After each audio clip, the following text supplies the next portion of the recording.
Olá para todos, é muito bom estar com vocês em mais uma semana de estudos sobre biologia aqui no nosso pré-vestibular social. E hoje nós vamos falar um pouco sobre célula-tronco, que é o capítulo 3 do nosso módulo 2 de biologia. Então, vocês podem procurar depois esse assunto no módulo 2, que vocês vão encontrar muitas informações contidas nesse vídeo, exercícios, e vocês vão poder aprofundar esses conhecimentos com os seus mediadores na semana subsequente, a partir da apresentação desse vídeo. Bom, o que é uma célula-tronco? A gente pode dizer que uma célula-tronco é uma célula que ela não é especializada, mas ela, com o tempo, ela vai se dividir e possuir, né? Por ela possuir, ela vai poder se diferenciar em outros tipos de célula. Então, a partir da capacidade de divisão e de diferenciação dessa célula-tronco a partir de estímulos, ela vai originar, produzir células diferentes que são especializadas em desenvolver outras funções. Esse processo, chamado processo de desenvolvimento, que tem relação com a célula-tronco, pode ser considerado como um processo na qual um organismo ou uma célula vai se desenvolver, vai ser submetido a mudanças progressivas, gerando novas células ou gerando um organismo multicelular. Então, quando nós pensamos a formação de uma célula ovo ou zigoto, que vai formar um embrião até gerar um organismo adulto, vamos imaginar aqui que fica mais fácil na espécie humana. Imagine a quantidade de células diferentes, com funções diferentes, que são formadas a partir de um conjunto de células que é formada pelo encontro de uma célula, que é a célula ovo, né?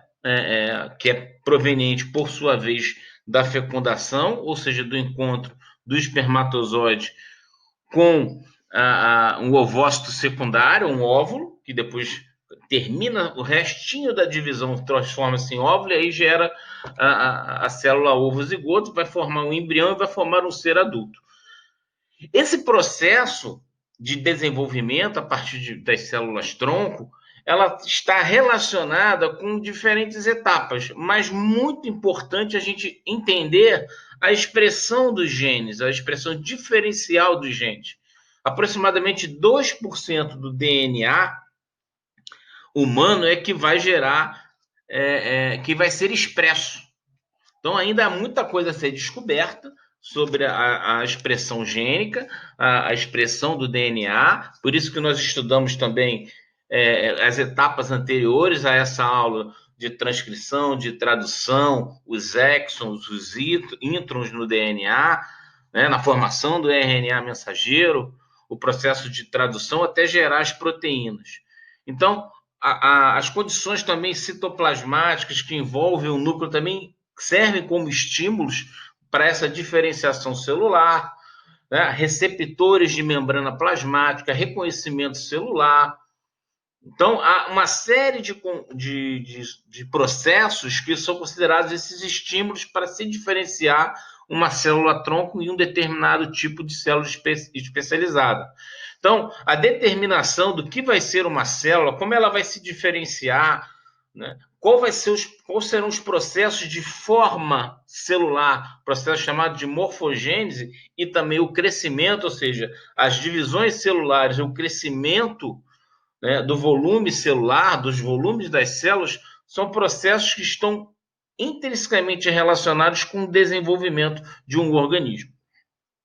Então, importante notar que essa grande capacidade de divisão e, a partir de estímulos, se diferenciar em células especializadas é uma característica das células-tronco. E a expressão gênica, a expressão diferencial dos genes é que vai permitir a formação de células diferentes a partir de um conjunto de células embrionárias. Então, nós podemos considerar aqui um conjunto de células com 3 dias de desenvolvimento do embrião, podendo gerar qualquer tipo de célula.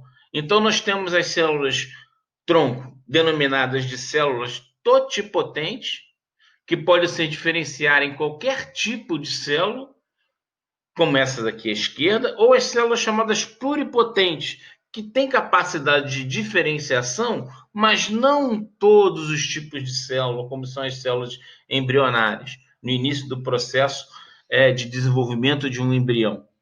Né? A embriologia é a parte da biologia que estuda desenvolvimento embrionário. Você já deve ter escutado isso em algum momento nas aulas de biologia, embriologia. Então, células totipotentes, repetindo, vão ser capazes de serem transformadas, de se diferenciarem, melhor dizendo, em qualquer tipo de célula, e as células pluripotentes, como as células da medula óssea, são capazes de formar alguns tipos de células. Então, esse exemplo da medula óssea é muito interessante, porque nós temos, inclusive no material da apostila, o exemplo do transplante de medula óssea.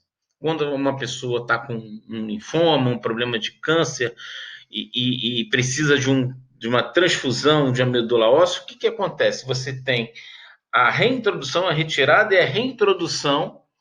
O melhor, muitas das vezes, é que as células sejam do próprio indivíduo, porque evita a rejeição. Aí teria uma associação lá com a aula de sistema imunológico, que nós já tivemos aqui no nosso curso. Mas o transplante de medula óssea, ele é um tratamento médico muito já conhecido, que tenta restabelecer células tronco capazes de originar as células que formam o sistema sanguíneo.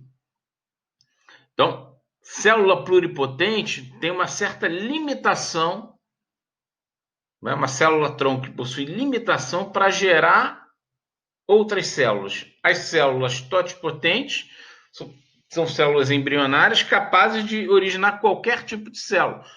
Células do sistema nervoso, os neurônios, do sistema digestivo, do próprio sistema muscular, esquelético, e as células pluripotentes, como exemplo clássico da medula óssea, são células existentes na medula dos ossos que são capazes de gerar as células que compõem o sistema circulatório, as células do sangue. Né?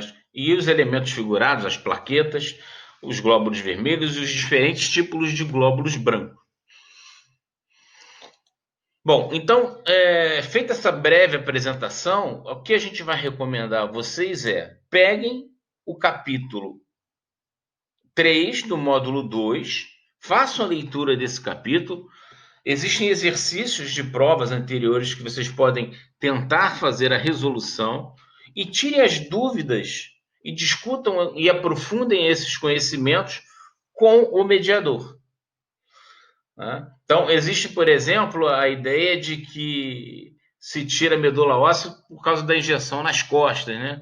E isso é equivocado. Vocês podem buscar com o seu mediador que a questão do transplante de medula óssea não é feita com a medula retirada, quer dizer, as células não são retiradas a gente brinca da espinha, da coluna, né, nos ossos que formam a nossa coluna vertebral.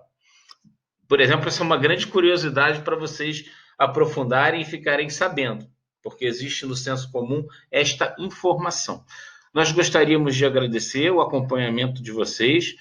Aproveitamos aqui também a nossa coordenação de biologia para agradecer o empenho dos mediadores no trabalho junto a vocês, alunos, e mantenham contato com os seus mediadores, tirem suas dúvidas, e os mediadores também, novamente, o nosso agradecimento pelo trabalho, importantíssimo trabalho que vocês vêm desempenhando ao longo de todo esse problema da pandemia da Covid-19.